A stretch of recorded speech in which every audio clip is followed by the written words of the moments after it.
My name is Nick Kumalatos. I am a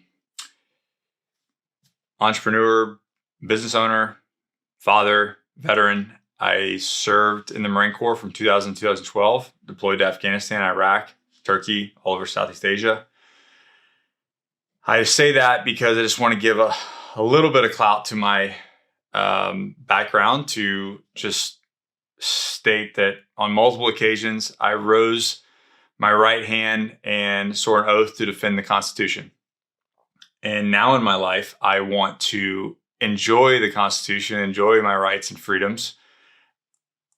For those of you that do follow me on here, know that I really like to just make fun videos and lift weights and share training tips and spend time with my friends and family, be a dad.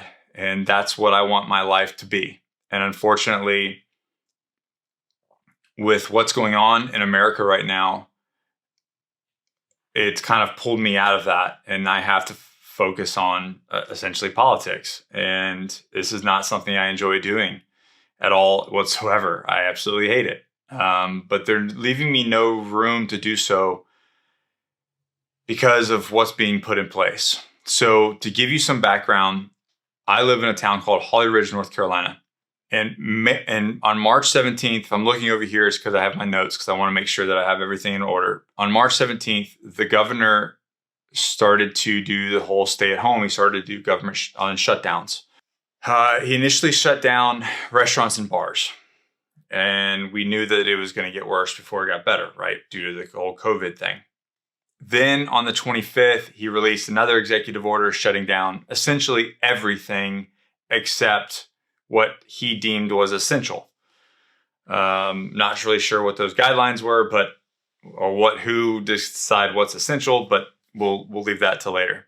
The main things that were shut down were training facilities, salons, churches, and a few other things. Initially, I said, okay, let's do the right thing. Let's follow these guidelines. Let's do it for a couple weeks. The incubation period for this virus that affects 0.0024% of the state, has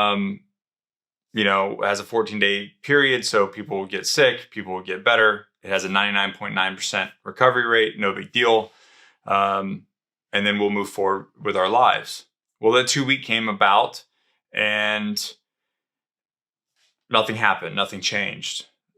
Another week went by and the president, and now we're obviously in April, the president gave the power back to the states, as he should have done, because that's the way our government works. The states maintain their own power, and the governor runs the state.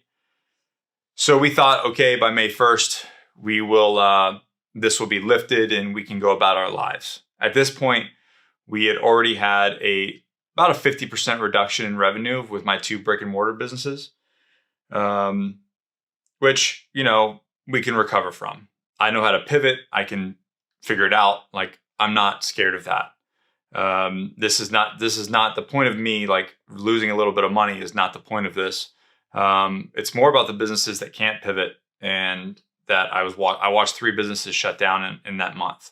And you can give it they should have savings. It doesn't matter. The point is they should be able to thrive regardless, because it's their right to. So this didn't happen. He didn't lift the order. Matter of fact, he came on and said that he basically said nothing. He spoke for an hour and said nothing, that he was extending it another week to May 8th. And then under phase 1, that there would be no businesses that open that weren't currently open. So basically he was extending it indefinitely because there's no date on phase 2. So I made the decision to open. On May 1st, I made the personal choice to open my training facility to its members by following the CDC's guidelines, which was making sure people's temperature was checked, making sure they were 6 foot apart, make sure that we had sanitation stations, that we were cleaning everything, which for those of you that own a gym know that this is something you do already if you have a good gym. This is common health practices in a training facility.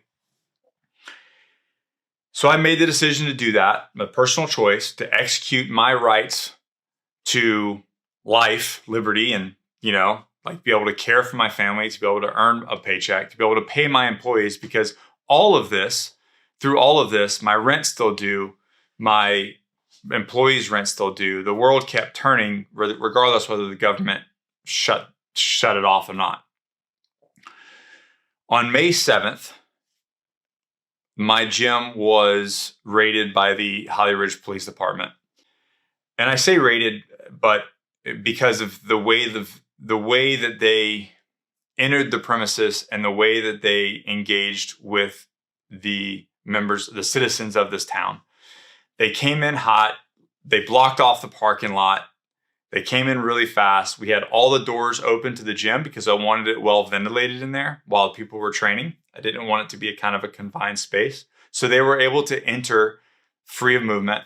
They came in, hands on guns, immediately started yelling at people. They were within 1 foot of some of the people, yelling at them, saying that if they did not get out of this facility, they were going to be ticketed.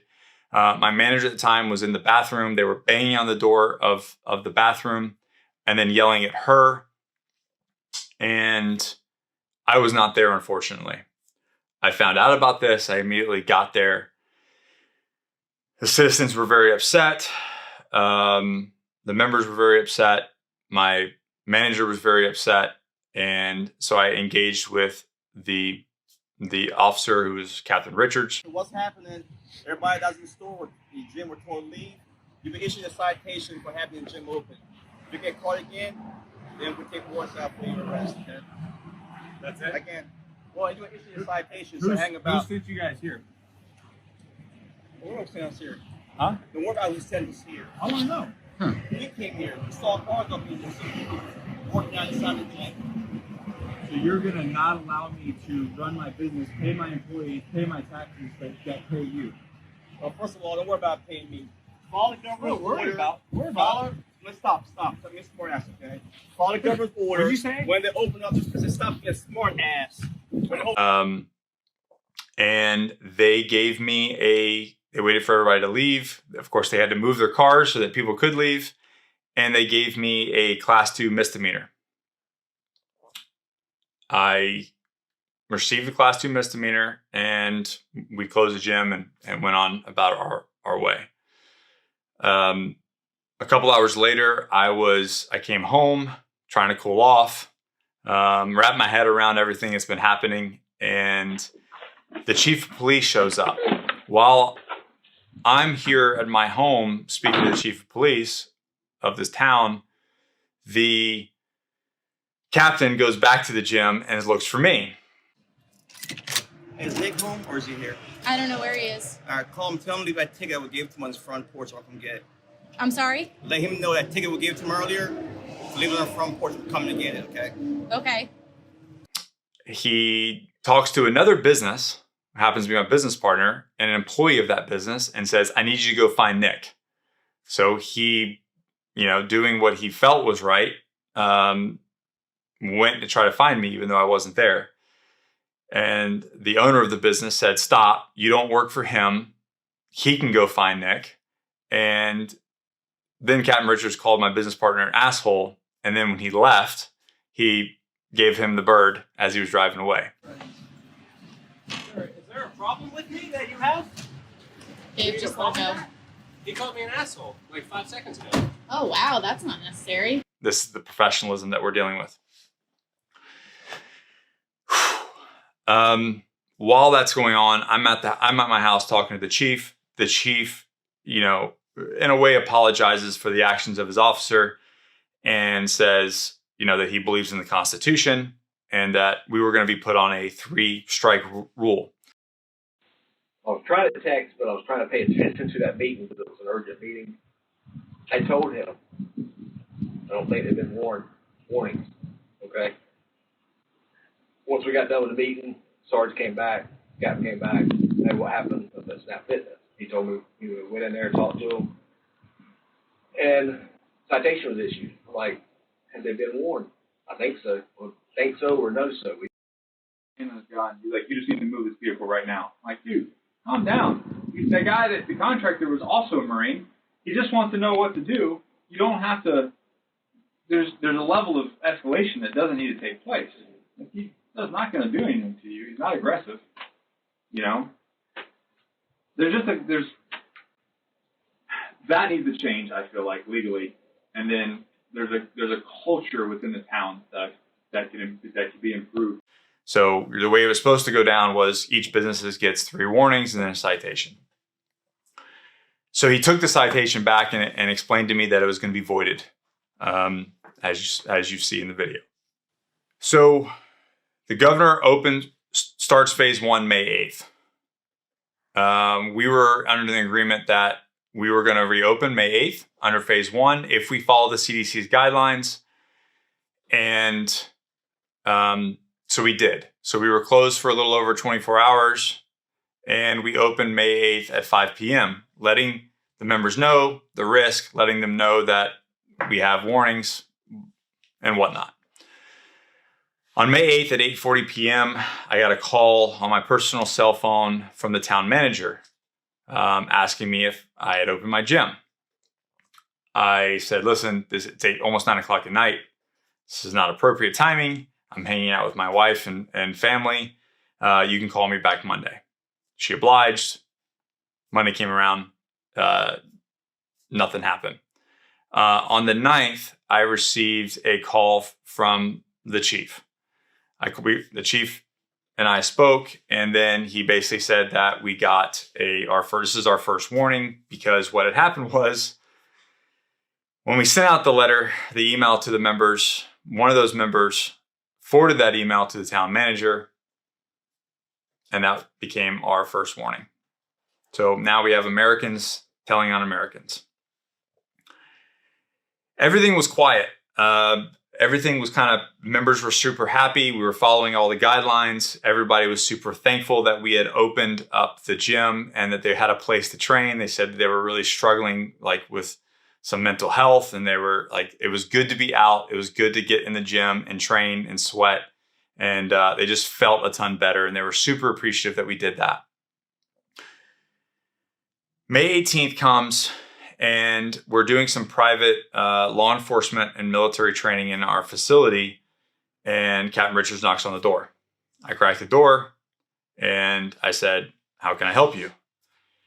He says, I know the chief said that you can be open, but you can't due to the governor's orders, and you need to close down now. I said, I'll call the chief. Politely. And then he left, and that was that. I attempted to call the chief that morning, but his phone had been disconnected. Come to find out that the chief had been temporarily relieved of duty, which we kind of know what that means.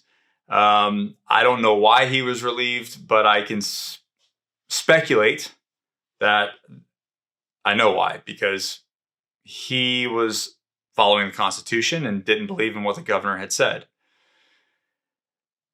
And so I guess they removed him from the picture. So now this person who had been harassing members is now the acting chief. So Captain Richards is now the acting chief of Holly Ridge, temporarily.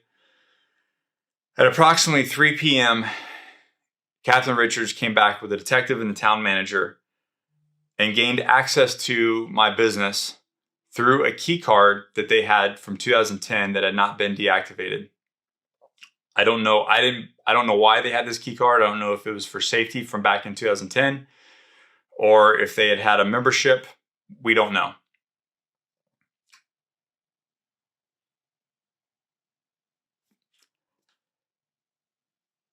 These individuals came into our facility with no warrant, with no permission whatsoever. They illegally trespassed and then started to harass our members again, saying that if they did not leave the facility, they would be cited. They had 5 minutes to get out or they would get cited. I found out about this. I came to the gym and then I asked Captain Richards what statute, under what law, that he was going to cite citizens of this town. So what we have here is we have Captain Richards, who's taking photos of everybody's license plate and threatening to give them tickets unlawfully. I wasn't trying to talk to us earlier. I was said, "Matt, I'm interim acting chief right now. Like I spoke to you before. You need to close the gym down, Nick." Just so you know, acting chief, you illegally entered my business. You trespassed. So I have a case there. Do you hear me? He said, because it's the law. And I asked him, what law? And he rolled his window up at me. There's no law, and I've consulted a lawyer. There's no law, there's no statute that you can cite a citizen for this. Meanwhile, he has his officers taking photographs of everyone's license plate and everyone's face in the gym so that he can give them a ticket, so that he can threaten them. He's intimidating people. He's threatening people. That's where I started to have the issue. So if you want to harass me, if you want to come at me, I've been in a fight. I know how to protect myself. I can take a beating. I can take all of it. You can ruin my life. I will rebuild it again and again. What I cannot allow is for a law enforcement officer who's also a Marine, that swore an oath to protect its people, to protect the Constitution, harass citizens of my town. So once again, I'm temporarily closing the gym so that I can engage with local members of this community, so I can engage with the town council, so I can engage with the members of the county, so I can reach my congressman. I've reached out to the governor. I've reached out to our 2 senators. I've gotten nothing back, but I'm going to keep trying. It's exhausting. My heart is broken. I never thought in a million years that I'd be sitting here trying to tell this story to you guys, because all I wanted was to serve my time in the military and enjoy the freedoms that I fought for. Be able to run my business, be able to enjoy time with my friends and family, enjoy the liberties that I fought for. And I can't do that. I can't even focus on the work that I'm supposed to be doing, because now I have to spend my time talking to city council people and county officials, trying to get a hold of a congressman so that I can just enjoy the freedoms that we're supposed to have. Again, the issue is that they're taking business owners and tax-paying, law-abiding citizens of our country and of our state and of our towns and turning them into criminals. We have to look at this from a broad picture. The entire time that we've been shut down in North Carolina, our ABC stores have been open, our tobacco shops have been open, big box stores have been open. There can be 200 people in Lowe's. You got to look at where the state income tax comes from and state sales tax. None of the places that are big revenue generators for the state have been shut down. Just small businesses that their income tax and their sales tax are minuscule. So it appears that they're doing the state justice by flattening the curve, and we're limiting this and limiting that. But really, the state is protecting its revenue, but not its business owners. Right before I made this video, I got a call from the tax collector's office in Onslow County, wanting to know when I'm going to pay my property tax for 2020. And I said, is this serious? Like, you shut my businesses down and you expect you're collecting property tax. And she said, well, that's something you need to take out with the legislate. I'm just here to take your money. You can't make this up. You can't make this up. I ask you, please, to share this video. This is by no representation of all law enforcement officers. You have good law enforcement officers out there that unfortunately are getting fired, like Greg Anderson, and then many, many more, that they also took an oath to defend the Constitution and defend people's rights, your and I rights. This is, I believe, a very small, isolated incident. We see them happening in Jersey. We see them happening in other places. But at the end of the day, this is me by no means saying that all law enforcement officers are bad. But you know how it is, even in the Marine Corps. we had a bad 10%. In law enforcement, you always have a bad 10%. It sucks that these individuals get to rise to the power they have. This individual is probably a bad Marine. He was probably a really poor leader in the Marine Corps, and he's a poor leader in the community. And now I've taken it my personal mission to ensure that our rights are protected, that my citizens' rights are protected, and that this tyranny no longer continues. Will we win? I don't know. I don't know what the outcome will be. But I know that I will sleep better at night knowing that I did everything in my power to voice your guys' rights, to voice the citizens' rights, and to be the best human being and the best American that I can be. I love you guys. I love all of you. I love America. I love what this country stands for. I don't want to forget what that means. You guys know the deal. Never quit, never surrender, and we always keep moving forward.